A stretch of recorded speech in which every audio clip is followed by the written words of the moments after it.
Hey guys, prito tayo ng isda. Ito yung aking isda. So, yun, alam nyo na, dito tayo nagluluto sa lamesa kasi nga, wala kami lutuan guys. Naan natin yung apoy kunti kasi parang lakas.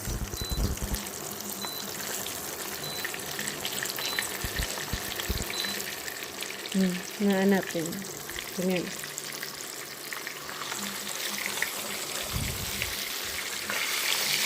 So, ito muna tayo ng isda. Oops.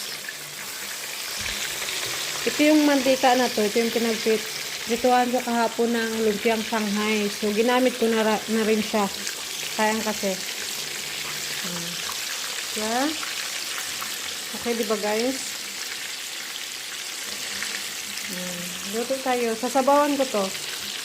So, ito yung mga ingredients natin. Wait lang.